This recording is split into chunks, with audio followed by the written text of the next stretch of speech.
the smell of grass and leather.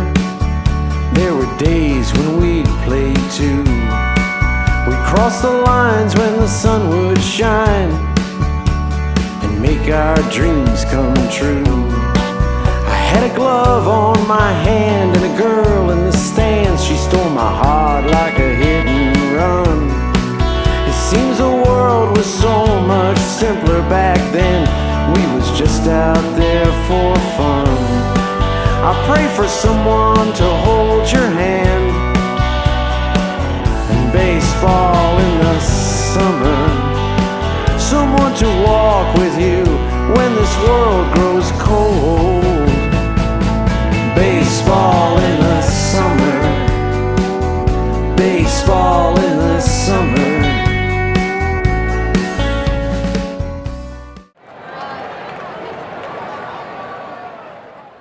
Welcome to the Brockvmac Legendary Rivals podcast, and we're doing a Mac cast today with a guy that is wearing a shirt that is after my own heart. Look at that. Rub dirt on it. It's a generation of baseball players who got used to that. Jeff Akitt from your McMaster Baseball Marauders. Jeff, how are you? I am very well, Mike. Thanks for the introduction. It's a pleasure to be here. I'm flattered to make the cut here to fill in some airtime and represent, the gang of pirates, as you put them. I thought that was a nice fit. And it's been a real treat to tune in and listen to the stories, see the guys again, hear from them. So good on you, man. It's been a real treat. So thank you. Thanks, I appreciate it. I just thought it was originally I've said this on a few podcasts, maybe on a few Brock ones, but the original idea was I was going to write a book to cover off the weekend. But the problem is I was 40,000 words in and hadn't talked to any of the players. I'm like, God, this is going to be like longer than an encyclopedia set. So, and people, I think, get excited when they can see what people look like and are going through after 30 years. And, some of it's heavy, some of it's funny. And I think all of it is super cool. So. I think that's where we are as a society of videos. I mean, people love screen time, and you can get more out of it by seeing faces and reading facial expression, body language. So good call. Yeah. That's probably just because you're looking probably very much the same as when you played. I had hair when I played and a lot less wrinkles and stuff. But Jeff, why don't we just start with what you're up to today? I think that would be of interest to some teammates that might not know where you're located and what you're up to. Sure, I'd be happy to. I was born and raised in Collingwood, and I'm still hanging my hat here. I mean, I've been here for 48 years, minus the time at McMaster. I did a couple of backpacking excursions, one in Western Europe, the other one in and around the Pacific Rim. But Collingwood's my home. And work-wise, I mean, I graduated with 2 degrees, civil engineering and business. And when I come out of school, even before that, when I was in high school, I worked at the company called Tatham Engineering, which was probably 25 staff at the time. We're now approaching 200. So I've been working for this company for 31 years. And back then I was running down after high school to run some blueprints or take photos on construction sites or take measurements and, run inter-office mail around. And I've basically moved myself up from the mailroom to the board of directors here at the company. And I'm the manager of land development here. So that's where I'm at work-wise. Family life, I met a girl in 2003 on, interestingly enough, the day of the blackout on the east side of Northern America, August 14th or 15th. I've got it on my calendar. It's almost like an anniversary date to remind me. And that relationship grew, and we moved into a home. We bought our first home in 2009. Proposed in 2013 on Christmas Eve. I wrote a poem. I had the ring on one of our cat's collars, and we're still engaged. We actually haven't gotten through the ceremony and gotten married. And the next thing was we've got a daughter. We've got a 4-year-old, Grace, 2009, 6 months before the world shut down. And she's amazing. I can't wait to see her grow up and what she can contribute to. She's built just like me, small, slim. I got her class picture last week, and there she was, same as me, front row on the end, shortest people on the end. That's amazing. That's amazing, Jeff. I look, I'm not going to, you win the Courage Award for putting a ring on a cat's collar, because I'm sure that was about as much fun as pulling your own teeth on occasion. But pretty exciting, and sounds like you're in a good vibe.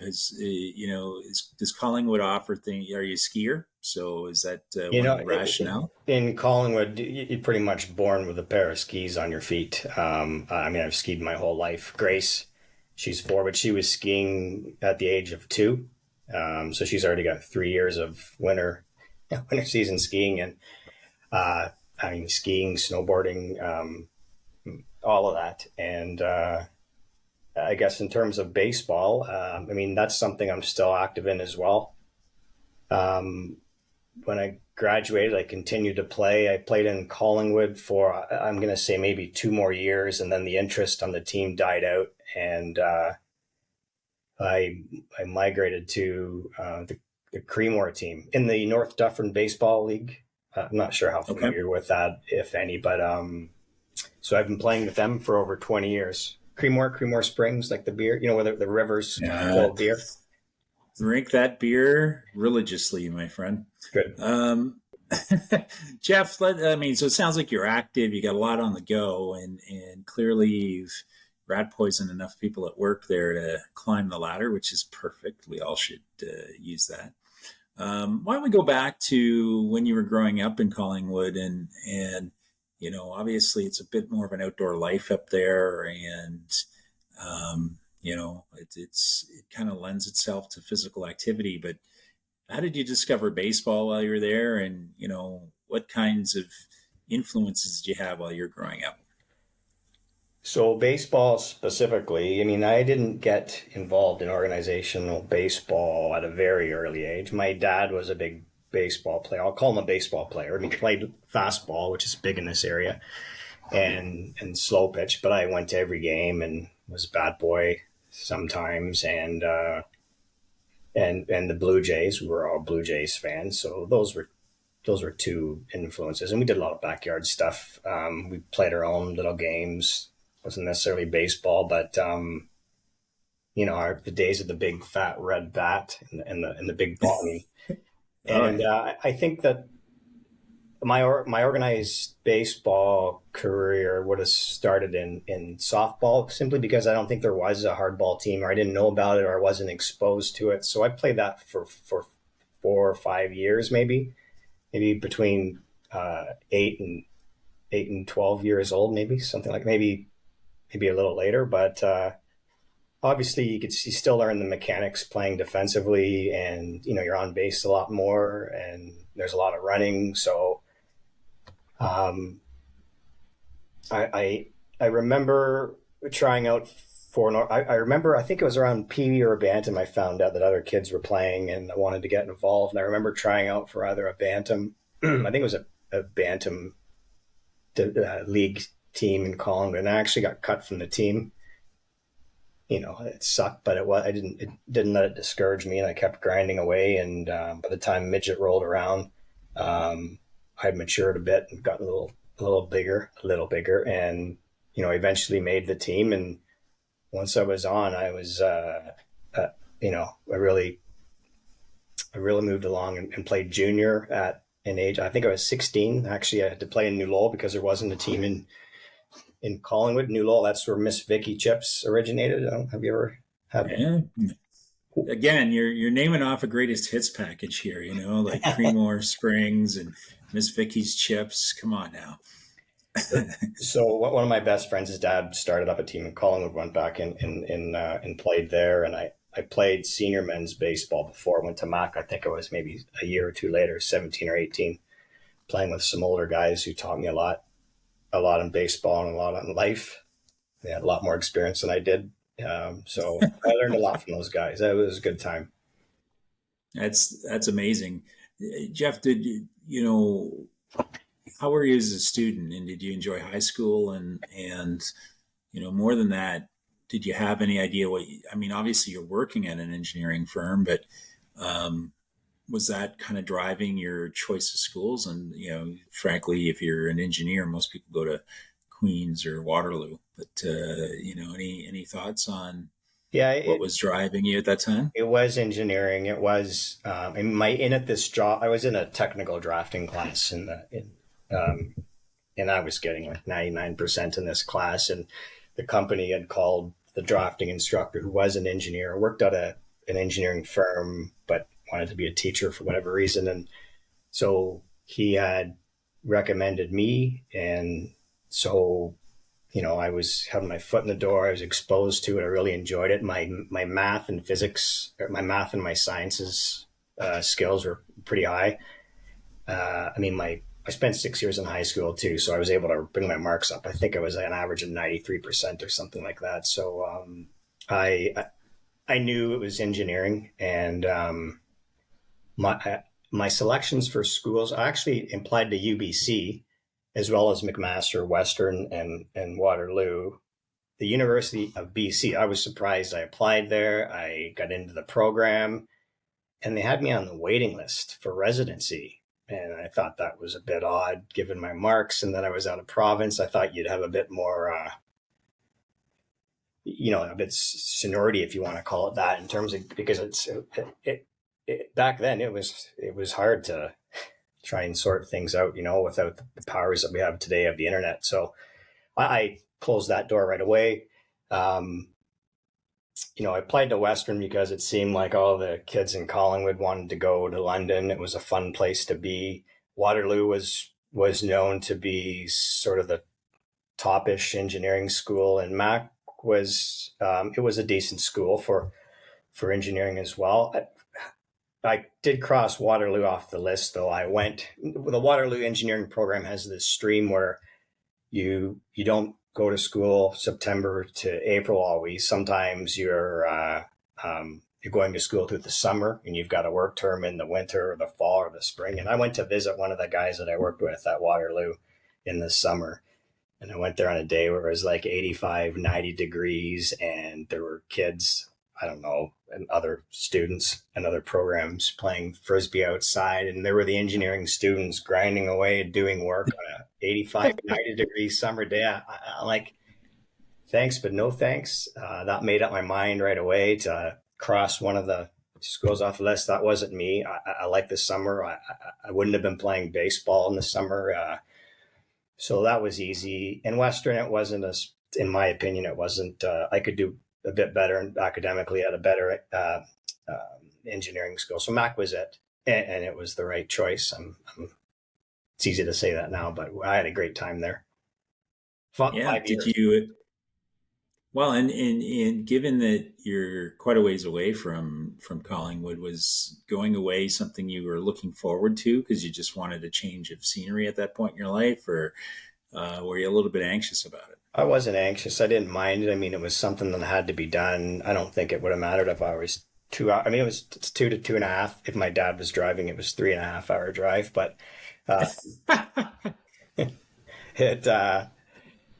it wouldn't have mattered if it was 2.5 or 6 hours. I needed to get away and move on. It's good in life to sort out things your own, make your own dinner, and no, it didn't bother me at all. I didn't have a vehicle. Because I played baseball and I didn't have a vehicle, I never came home. I think maybe in 5 years I came home once for Thanksgiving. Otherwise, I stayed there right till Christmas. Yeah, my 5 years. I was okay with that. Yeah. Well, listen, it's a great experience. What res did you land in, and how did you find out about baseball? Did you know they were playing baseball at Mac before you went there, or was it just not on the radar and you picked your school based off of academics and then discovered baseball somehow? So the second part there is a little bit fuzzy, but the first one was was on residency, and I do recall that you could provide your sort of your top three wants for residency, and Head Hall was my number one. I'd read about it, but it was, I went to school in 95 and this place was just built in 91. So it was a palace compared to some of the other residencies in terms of cleanliness. And I remember checking off as well. I had a roommate and you had to check off how orderly you were. And I remember there was three classes, neat, semi-neat, and freestyle or something like that. I was neat. I got lined up with a really cool dude for a classmate who's still a good friend today. The second part, I knew somehow, so I took all my gear with me. And I must have known that there was something out there through something. I mean, it wasn't well established then, right? 94, I think, was the first year, and it was a sort of a makeshift thing organized. When I got to the campus, I must have asked around and found out where. I can't remember actually that part. And I just remember I made the first practice, and where Head Hall was out to get to Alexander Park, which was really just a diamond with 3 backstops and an infield limestone screenings. It was on the other side. I had to go to the other side of the campus and walk. And as I was walking there were a couple other guys with ball bags around their shoulders. So I think Cam Dunlop was one of the guys that I ended up catching up to, and we walked together to the diamond. And that's the one thing I don't have a full recollection of. But well, you get pretty good instincts if you obviously. And do you remember your first meeting the coaches, Donnie Graves and Henry Romanowski at that point in time? And talk about what your initial impressions were of both those guys, because one gets portrayed as the statesman and the other one maybe a little bit of a wild card. But yeah, it's always interesting. They have different relationships with different people. It's pretty clear now. Yeah, I think it was a great mix. I don't remember the initial interaction, but the tryouts were pretty intense. They were using all 3 diamonds. There was an infield at one, BP at another, and some sort of other drills at another, and you rotated around. And I know everyone talks about Henry and his. I'm an infielder, a mid infielder, and I mean similar story from the other guys. I mean, the infield showcase that you're on with Henry was grueling. I had a good camp though. I mean, I wasn't a big person. My best skill was my speed. I think that I probably had the fastest time there on the dashes, and I don't remember making any stupid mistakes. I remember the final day before the team was made, Henry put me on, seemed like a 30-minute infield drill, back and forth, left and right, charging, backing up, charging, backing up, charging again.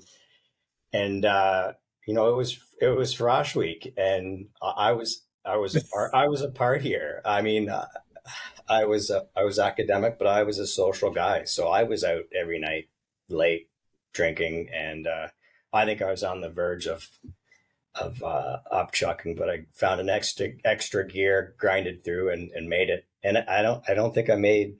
Maybe I made a one. I don't remember making any errors, and then finally Henry let me off the hook. And he never says nice job or good work. It was more he said something to me like, "What'd you do, Akitt? Watch some videos last night?"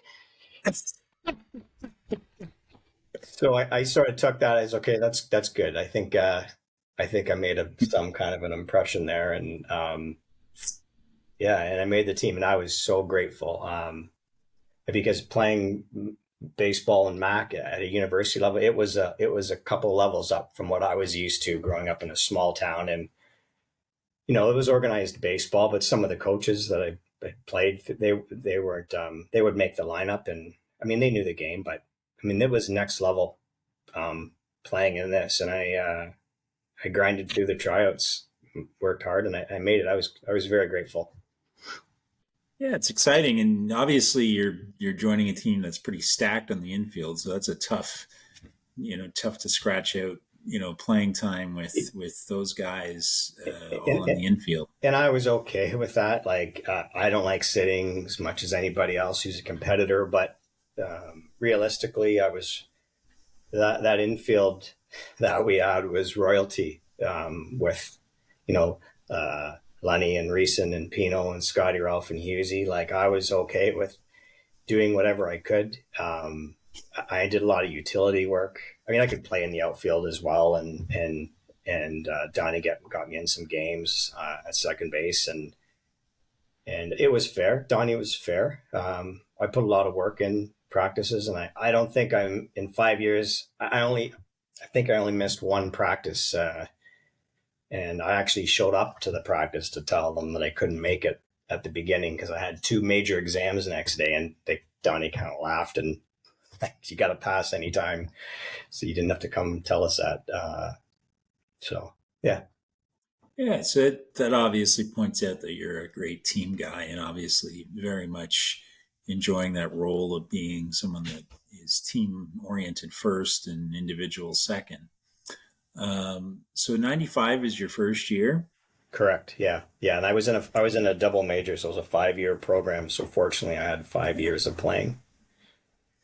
Yeah, well, you would have been there the first year that Brock and Matt got hooked up, and talk about what the Brock and McMaster rivalry was like over the course of 5 years, because in that 5 year time period, you would have won a national championship and Brock would have won a couple of them. But hellacious games and just a totally different feeling than playing the other schools. Yeah, that it was for sure. I mean, those matchups were always circled on the schedule. I didn't realize it in the first 1 or 2 years, but certainly 96, 97 and beyond, there was no doubt it was Mac and Brock. I remember maybe it was the 97 year. I mean, we purposely didn't throw our top pitchers at Brock, so you didn't get to see them until the playoffs.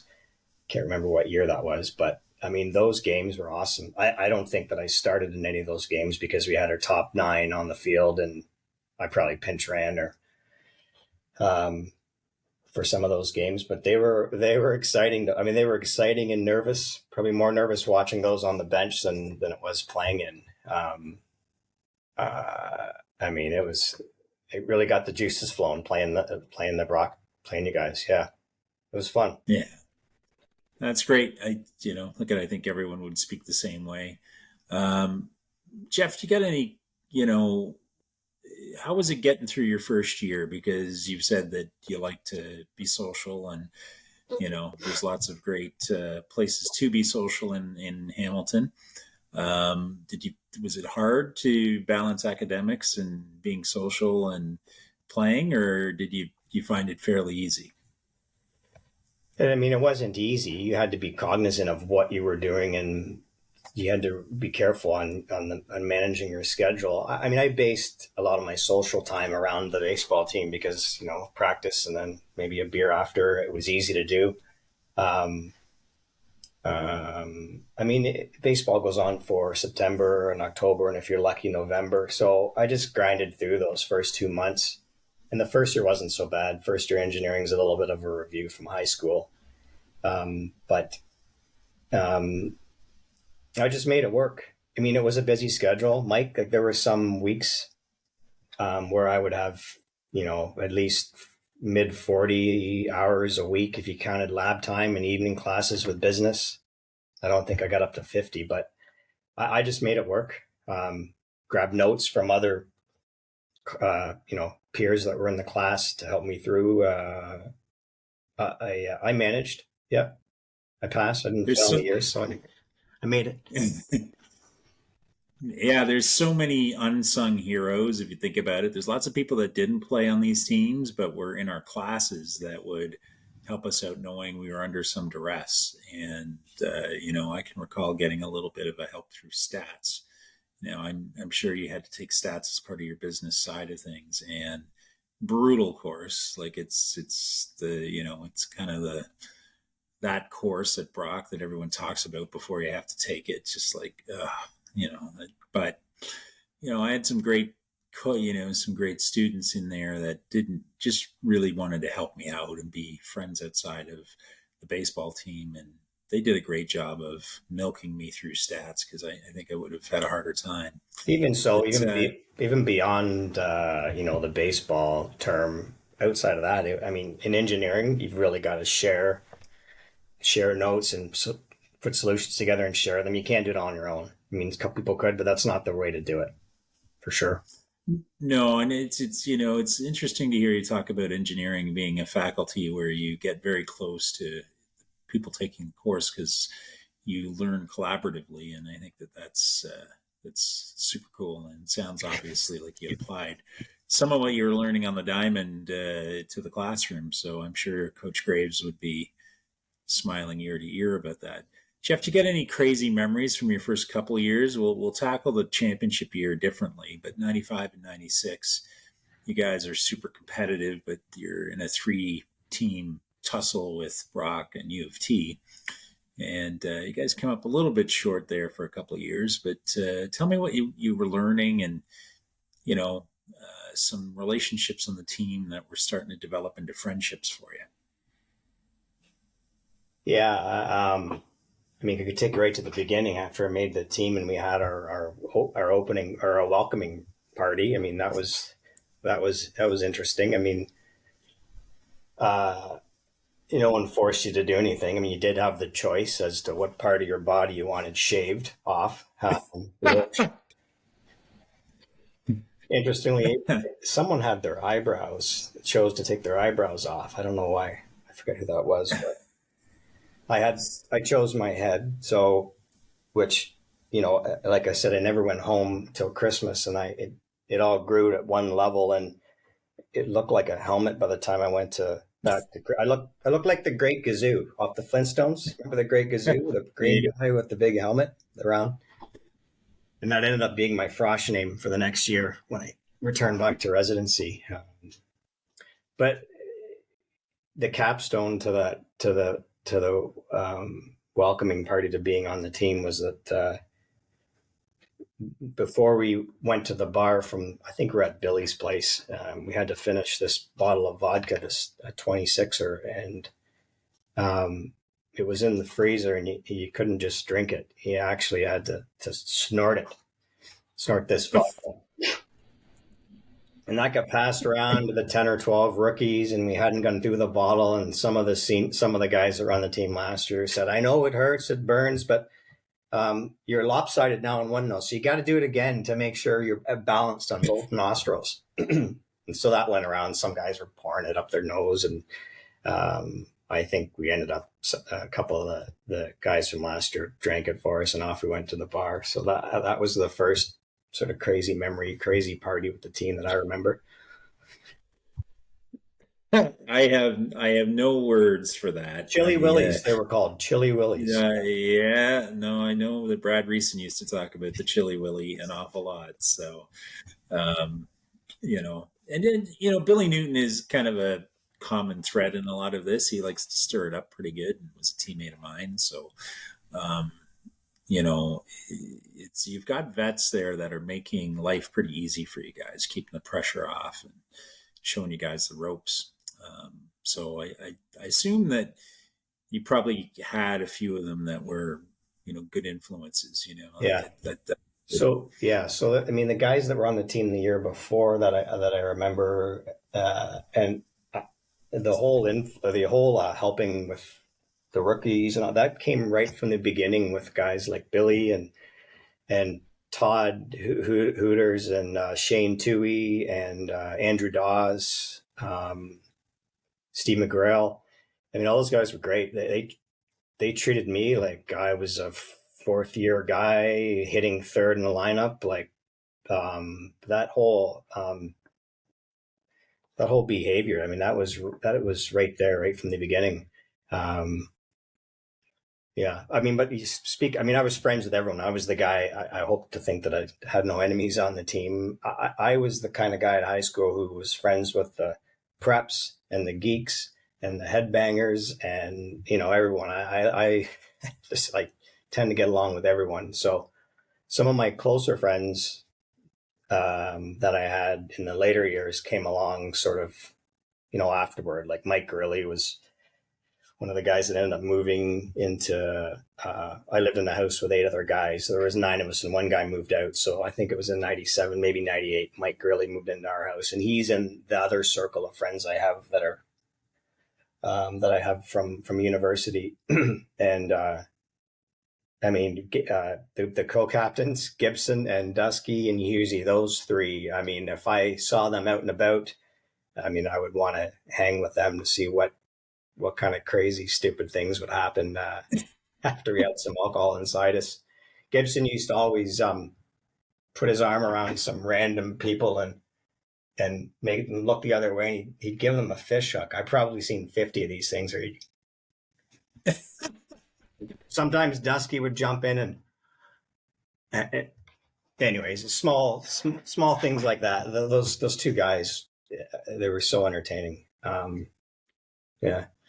Speaking of entertaining, how do you function in a house with 9 guys? That is an outrageous number of people especially guys all in one place. And knowing that you circled neat on your residence application, how did that work out with 8 other guys in the house? Yeah, that rating, that scoring evaluation system didn't apply when you get to 9 guys.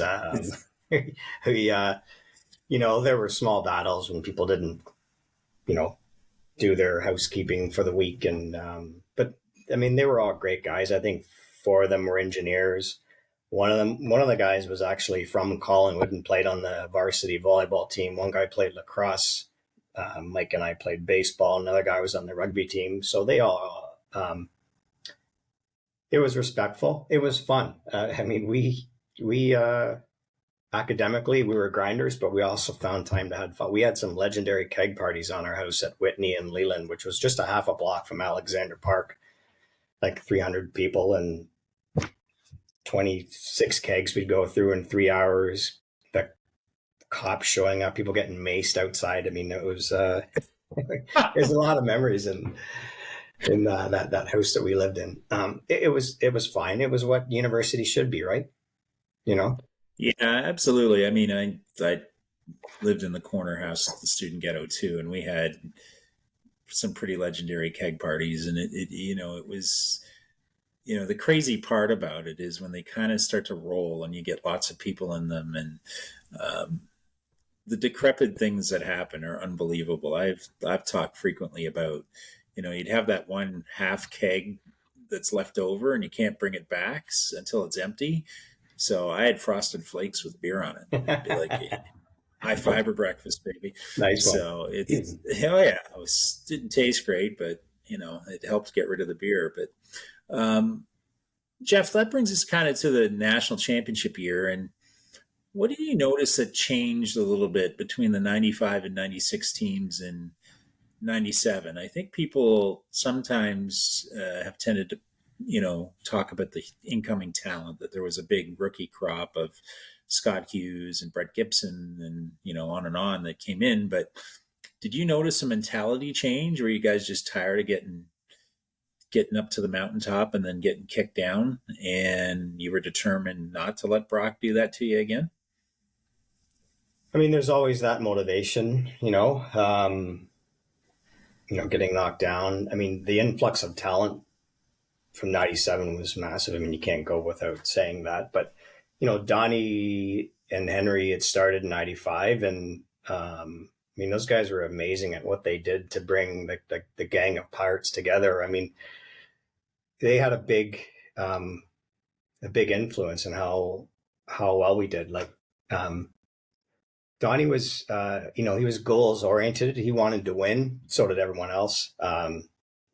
He was inspirational, influential, but he was also highly emotionally intelligent. He was empathetic. You could tell he was reading each individual to see what their trigger points were, what made them tick, and knew what to say and the right time to say it to individuals, but then also as a group. He was a great leader. I learned a lot from Donnie. I ended up coaching the junior team when after I graduated, and I also ran the old timers team, um, which is now in the 43. I've been doing that for the last 10 years. Actually, I manage and play in this team, which is basically a bunch of all-stars north of, say, County Road 9, New Lowell, Creemore, up this way. Got a couple guys that play in Bolton.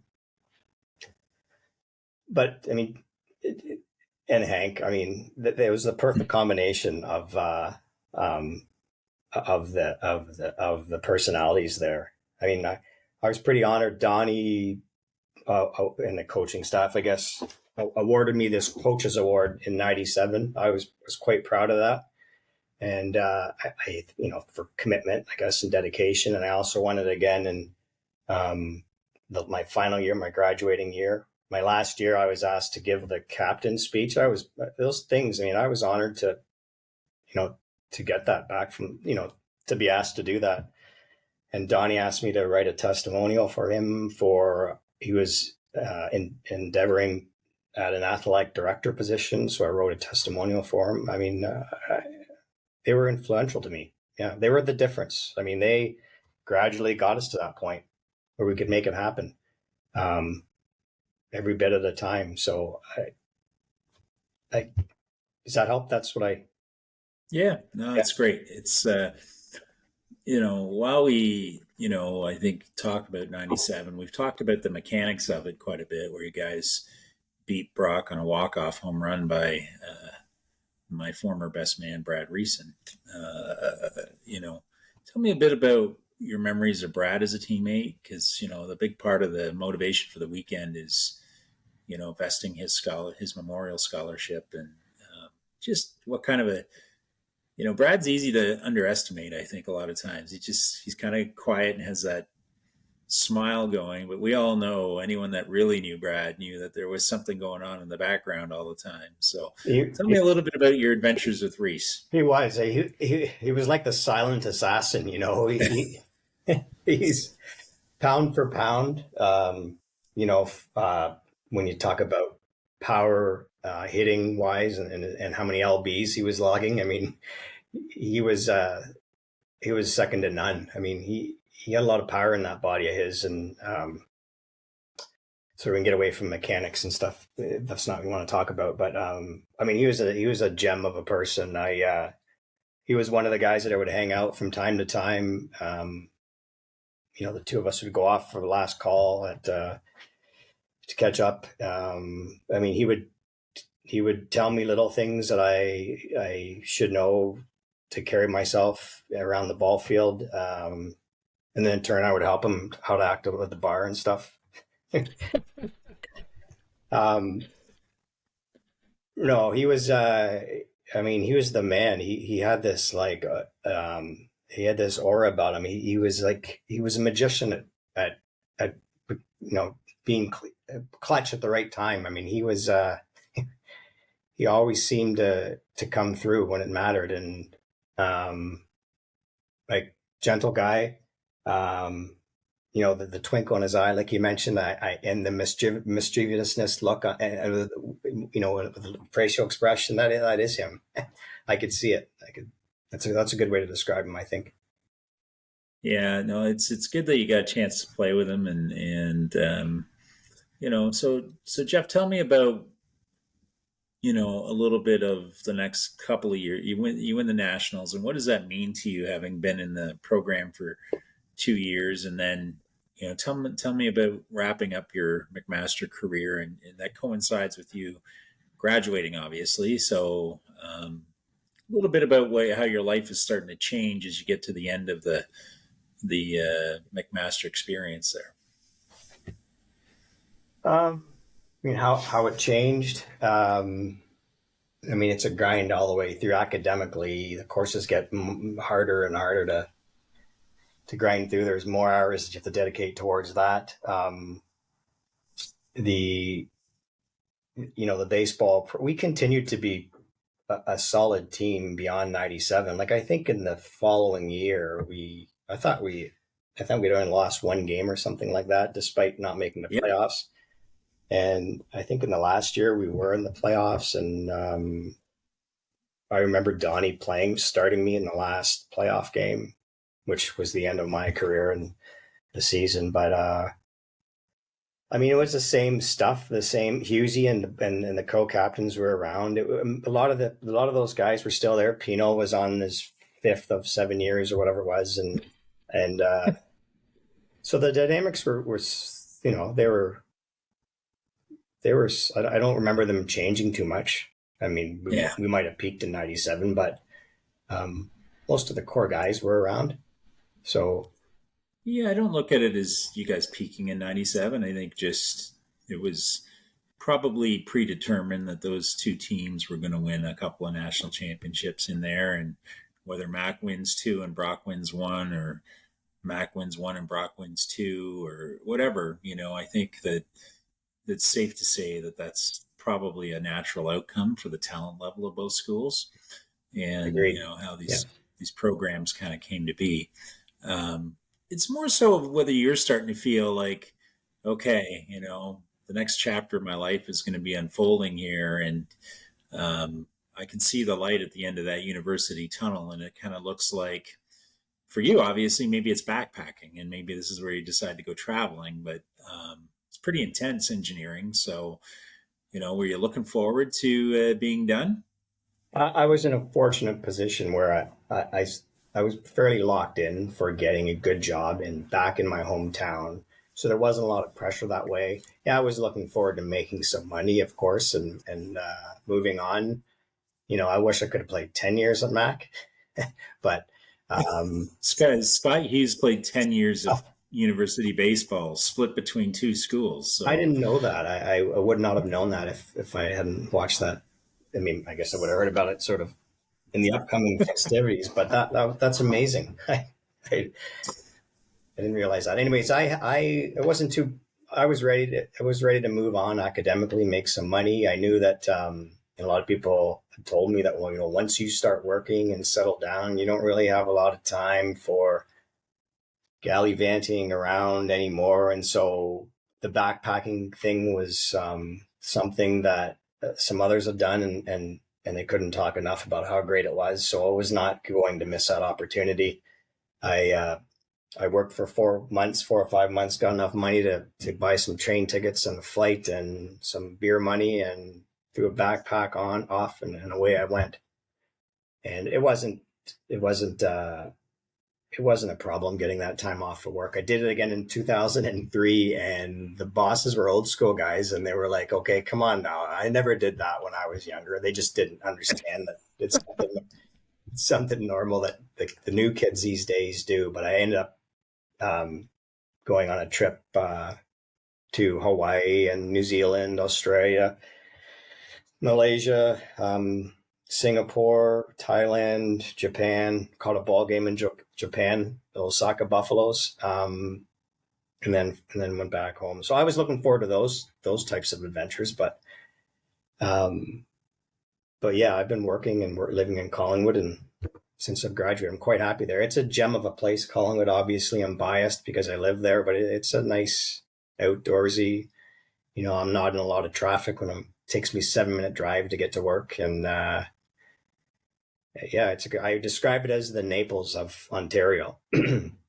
It's a great yeah, place. There's a lot of people moving here with bags of money from Toronto to retire, and it's driving up the cost of living here. But there's a reason people are moving here, and I consider myself fortunate that I'm grounded here in Collingwood.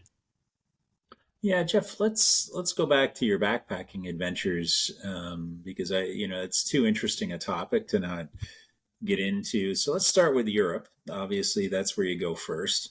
And any crazy close calls or anything that you recall from your European backpacking adventures that, mind you, you got to remember that this could be on video when your daughter gets a little bit older. So I'm sure there was some of that. But just tell me a little bit about what that was like and what you discovered while you were in Europe. um, I mean, commuting around without technology was not like it was like it is now. So that was a challenge. I mean, I did a lot of partying when I was on that trip. there were nights where they wouldn't let me back in because there was a curfew back at the hostel I was staying at. So I'd have to sleep in the streets until the gates opened at 7 a.m. Some of those adventures were a blur, but it was pretty safe for me. I had my head on a swivel. I walked around with confidence, and you have to do that when you're over there by yourself with a big backpack. Someone did try to mug me actually when I got into Paris on my round trip through, and somebody wanted my bag, and I just stayed firm. You're not getting this to me. We're gonna have to go here if you want my bag. And after a couple minutes, he just buggered off, and that was the one thing. That was the one situation where there was confrontation. It could have went. Maybe it was a dumb move, thinking back by then, but it turned out okay. Went in my favor. So I was pretty safe. I was traveling. I would pick up friends on the way, and there was a guy I was traveling with that lost his wallet on the train in Italy. Someone pickpocketed him. You have to be super careful there. I had a money belt tucked into my pants. This guy had a normal wallet in the back of his pants, and we were hungover, and he wasn't being careful and pickpocketed. So, those are all real things. They're great adventures, though. I'd like to say I've got good memories, but they're all foggy and for good reason. Well, we won't comment on the number of brain cells that you may have lost on that trip. Did you have a favorite country that you went to? I would say Italy. In Western Europe, the food was great there. I met some good people while I was traveling there, so maybe that was a bit of a fluke. And then traveling around the Pacific, no doubt New Zealand. That's a wonderful country to visit. New Zealand's almost like a Canada, sort of squished into a smaller island. And you add in thermal activity like lava and bubbling mud pools and stuff. But they've got skiing and lakes with great trout fishing, and the scenery, the landscape is just awesome there. So I highly recommend New Zealand. Yeah. I assume that people were friendly in New Zealand and pretty happy to see Canadians coming through as tourists. So they are. They're great people, and so are the Aussies. When I would put my gear at a hostel and find myself a bar stool somewhere, and I'd always try to meet up with Canadians or Australians. They were always sort of the fun, the most fun and normal partying people to hang with. So that was my strategy anyways. It worked out. Had some good times. Amazing. Yeah. So you do these trips, and in between you're working at your hometown, lifelong career. And, tell me about how important it was, given that you've done all these things, which are, pretty intense, in terms of time commitment and all that stuff. And you meet your wife, or soon to be wife at this point, or the never ending story to be wife, to make it maybe more accurate with the proposal and that stuff. Were you guys together the day of the blackout? You met her before the blackout, but do you remember what you were doing the day of the blackout? No, it was the blackout day that we met. We were working in our office, and one of my colleagues at work here, he still works here. His wife worked with Carly, and so that was the connection. Lights go out, power goes out. What are we gonna do for 8? Well, the gas is still running, so why don't we have a barbecue? So I ended up going to his place, and his wife brought Carly, and we met. We had a barbecue, and there were some jokes, and we both had somewhat had relationships. So sometime beyond then, we connected further, and yeah, that's the story. We didn't. Some people ask if we were stuck in an elevator when the power went out. That's the first thing that comes to most people's mind. No, it wasn't like that. That was it. Yeah. You've stayed involved with baseball since McMaster. Tell me a little bit about those adventures, because the fact you're still playing is going to lead me to start shipping dozens of Krispy Kremes up to Collingwood here for the next 6 months. Yeah, so when I graduated, a couple years in Collingwood and then off to Creemore, we had there are some great players that I played with on those teams. In the 2000s, we won 4 league championships, all back to back. I mean, the team was deadly stacked offensively, defensively. So I was proud to be a part of that. 2010, we won a provincial championship at, it was B, but now it would be called Double A. So it was the division before Triple A when you play in the Olymps. Those were highlights. 2010, and we were the Creemore Braves for most of that time, and there were 30 years of history. And 4 or 5 years ago, we got slapped with an order to comply from the provincial government to drop the Braves team name for reasons you know about. So we tried to look on the bright side of that. I mean, it seemed kind of crummy at the time because there was so much history with that name. We led the league in championships, but I tried to get the guys to look at it as a fresh start, call it a rebrand, new name, new uniforms. And so we actually started playing better as well. So we became the Creemore Padres. So now instead of having an Indian head on our shirt, it's now the Swinging Friars. So I don't know, maybe sometime when priests get too bad of a rep, that we'll have to change our team name again. So we're the Creemore. We're well on the way, unfortunately. So Yeah. You may have to start warming up a new name in the bullpen. It's but that sounds like fun. Great bunch of guys. Like I think I follow along to a gang of Pirates, but same kind of guys, scruffy grinders. They drink a lot. And then the old timers team that I manage, I've been doing that for I think 10 years now, and that's been a really great thing. I mean, I can still be a bit competitive in the senior men's loop, but playing again with guys who are 43, and pretty soon I'll be in a group where they're 50. I mean, it's almost like a fresh beginning to play again alongside and compete with guys who are at your level. I mean, it really is a good thing. I don't know if you've played but we've had some good success too. And the good thing about it is that the championship travels around from the east to Ontario to out west. And before, I've been out to Halifax now twice, and once out to Prince Edward Island. I hadn't been out east prior to then. So, this whole vintage baseball thing had got me, and it's an amazing place, a part of the country. I would advise anyone take a drive out there, through Quebec, St. Lawrence, and New Brunswick, Halifax, PEI, amazing places to be. So, and that's the sort of side benefit playing in the Nationals as well. And we've lost. We've been finalists twice. We've lost in the championships twice to some really good teams. It's good baseball for a bunch of old guys. Yeah, I retired when I was 36, and that had been for me a 15 or 16-year run at that point, 17-year run, and all over Hell's Half Acre. I played in the States and played in Canada. I played even in Windsor for a year and in Detroit for a year, and I was living in London while doing that, so 2-hour drive to go to a game and back. Mm-hmm.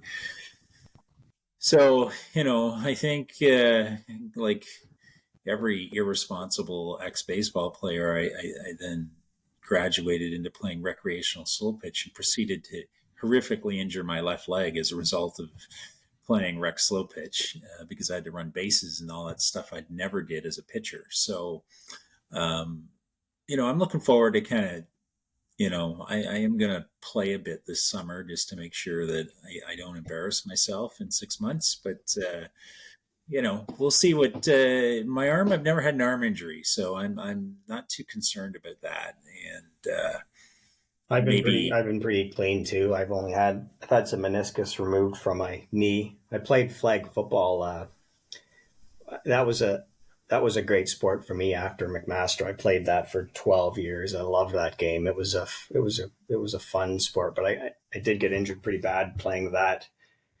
I took a hit, broke 4 ribs, and I broke 4 ribs, and 48 hours later, I had a punctured lung that was, I had all this internal bleeding going on, and I was a bit paralyzed. I had to get rushed to the hospital. I had the emergency surgery, cut a hole in my chest, stick a tube in.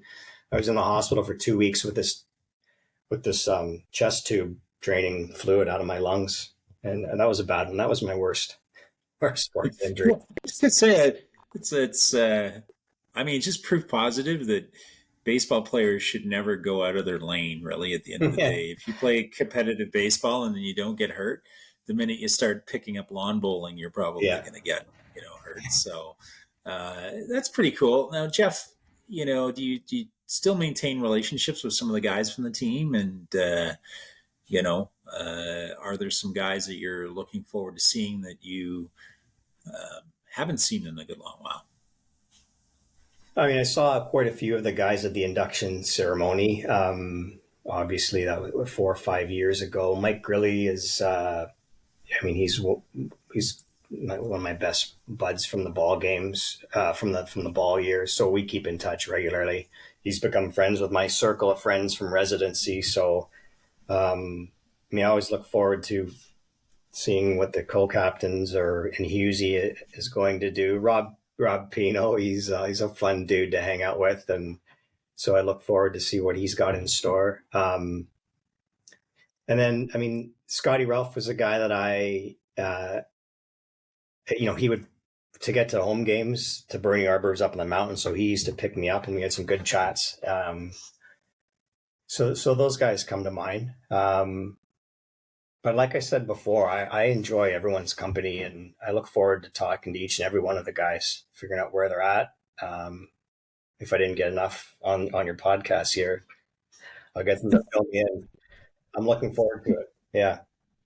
Well, no, it occurs to me that we've got to do something unique on your podcast, because you've traveled the world and found yourself on a bar stool in many different countries, and we've talked about Creemore. So I want you to give me your top 5 beer selections ever.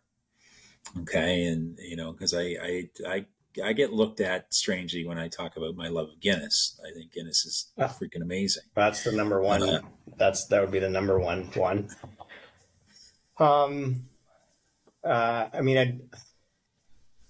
When craft beers come out, I dabbled a lot into those. But as you get older, those craft beers become heavy and harder on your head to deal with if you have too many. So I'm a light beer drinker guy now. Like the Coors Lights and the Bud Lights are usually what's on the cooler after the games. Lowenbrau was a beer that I used to drink a lot. That's a German, not a very heavy beer. I also liked Muskoka Brewery had a beer. I'm trying to remember what it's called. Detour. That was another one that I had a phase with. That was really good. The Lot 9 Pilsner that Creemore Springs has, and even the lager's a good one. What else? Those you haven't started sipping tequila like Billy Newton.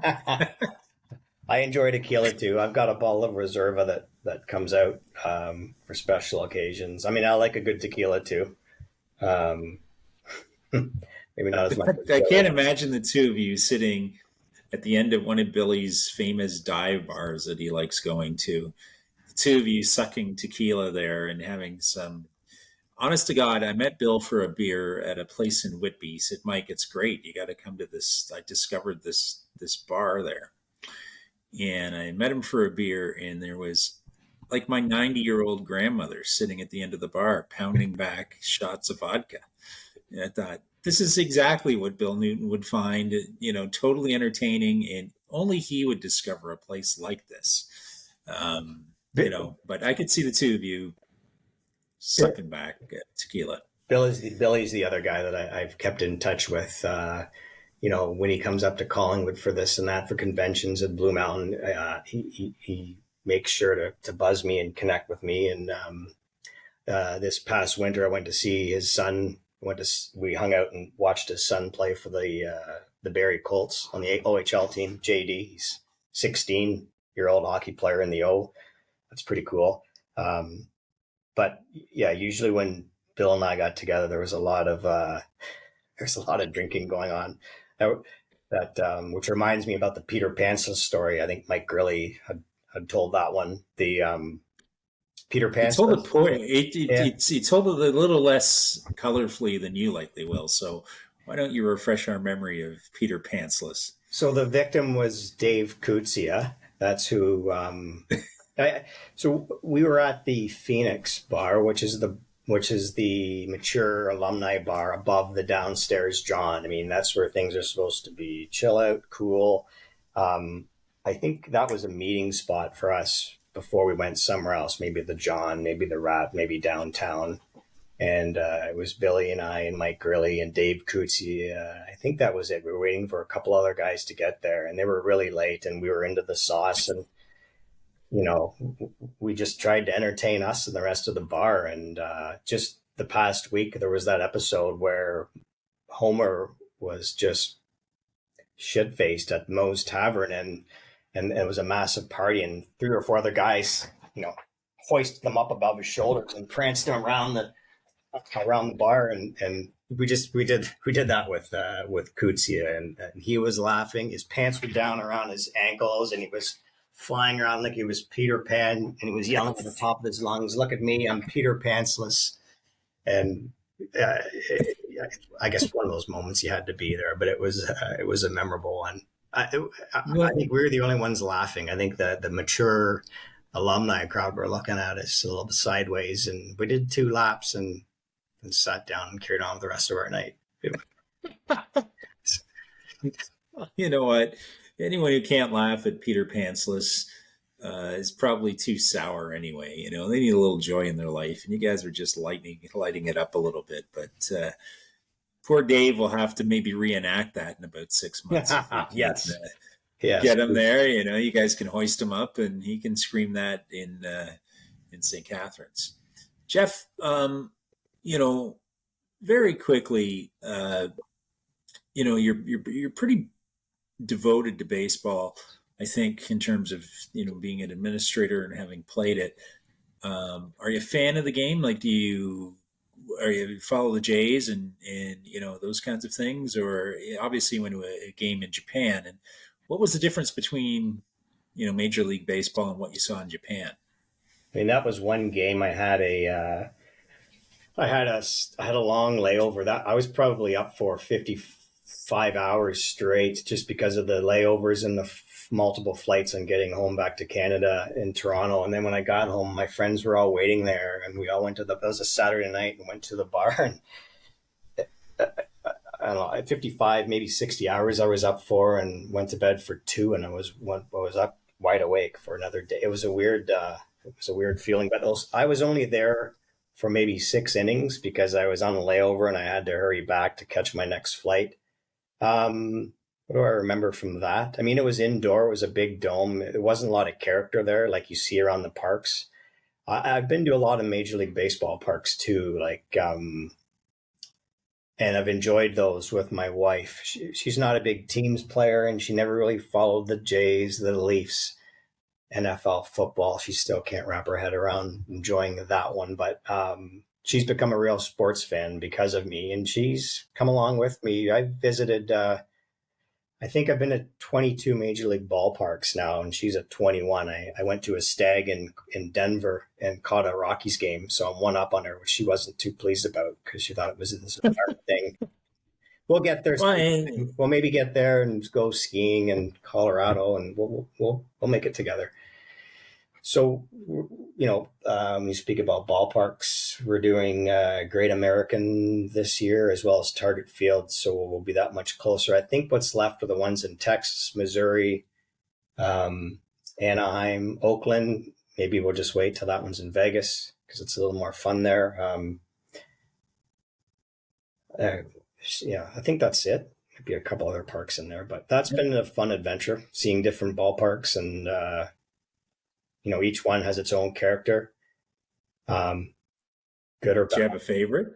I've seen a lot of them as well. I just the West Coast is the is the undiscovered country yet for me. So Seattle down through California, but Well, Seattle's the one, um, yeah, we haven't been to yet. We yeah, had an awesome day for whatever. All the stars were aligned when we were at AT&T Park, San Francisco.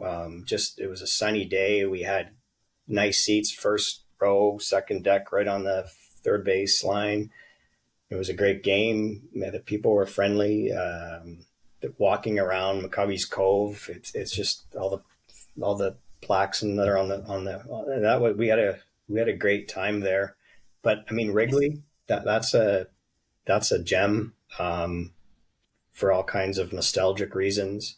I thought PNC Park in Pittsburgh, it's it's a blue collar town, but the Clemente Bridge out front and in the background, I mean, that's a pretty awesome park too. Fenway, of course. Yeah, I mean, those are the ones I think that top our list. Yeah, yeah. Pittsburgh's my favorite. I like Fenway too, but I always balance it out because when I go to Chicago, I'll see a Cubs game, and then I have to go see a White Sox game, and I can't stand U.S. Cellular or whatever they've yeah, got now that's what for it it. was But called when I was there too. yeah, I do not like the White Sox home home stadium at all. And but I you get some real gems in there. Like it's I liked the Great American Ballpark in Cincinnati, and I like you know Comerica, or the one in Detroit. Love it. I was there Yeah, last summer, and there's some great things to do in Detroit. On top of it, it's really come back, but the ballpark's top notch. So it's cool. and I think the only weird experience I had was I went to the new Yankee Stadium and was sitting there, and they took down a guy right in front of me. These police hopped out of a van and came jumping over my shoulders and tackled a guy right in front of me and hustled him off into the van. So that was a little bit weird, and then it could have been right in the middle of a takedown and guns and knives and the rest of it. But they were quick. I've never seen anyone Hmm. abducted off the street that quickly, and it took all of about 2 minutes, top to bottom. And so New York is fascinating just for the history, right? When you sit there in Monument Park Yeah, and the rest of it. This seems to be a passion that a lot of us have. The only thing I think that that I haven't done that a lot of people have done is coach. Coaching is just not in my DNA, and but you may end up doing it with your daughter, right? At a certain point, do you think that's something you would look forward to? absolutely. Yeah, I look forward to that.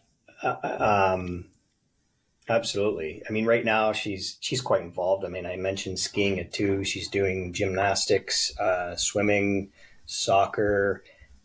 This year, she's signed up for rugby. Believe it or not, 4-year-old. Apparently, the program is yeah. I mean, I don't know if it's really. It won't be rugby, yeah, but the program's raved here in Collingwood. The coaches, make all the difference in what kind of experience it's going to be. So I don't know much about rugby. I know a bit, but I've never played it. But yeah, I look forward to having a chance to coach. If she does latch on to baseball, that'd be pretty cool, or hockey, whatever. I do look forward to that. Yeah, yeah. And if it doesn't work Yeah, out, there's things you can learn from your own, and there's things that you got to learn or learn better from a third party. But I'm going to do what I can. Yeah. yeah. It's. I have two daughters, and they both played rep hockey and rep soccer, and um, one's up at Nipissing, playing on the varsity soccer team now. So you get to travel to a whole bunch of places. To your point about Halifax and discovering parts of Ontario, like up near Collingwood, you tend to get there with sports participation. You get sent to some pretty interesting tournaments, and you get to have some fun experiences. So Jeff, thank you an awful lot for today. I think that your teammates are going to be super pumped to see you pop up on a podcast, and Dave Kudzia might be a little bit pissed off that we're going to plot to bring back Peter Pantsless, but we'll just have to give him a few chili willies and he'll get over it pretty quick. Absolutely. That's been a pleasure, Mike. And once again, thank you kindly. Many thanks. This is all super appreciated for all the reasons you're doing this. I mean, good on you, man. It's been great. I appreciate it. Thanks, man. Well, I hope you're going to hold on to that opinion in about 6 months' time, because you may be leading off against a certain left-handed pitcher who has a little bit of a reputation for throwing inside. So whatever I got ready to do, I stand on top of the plate too, Mike. So if you get me, I'll just rub some dirt on it. We'll have a Guinness afterward. Perfect, man. Thanks a lot for today. Cheers.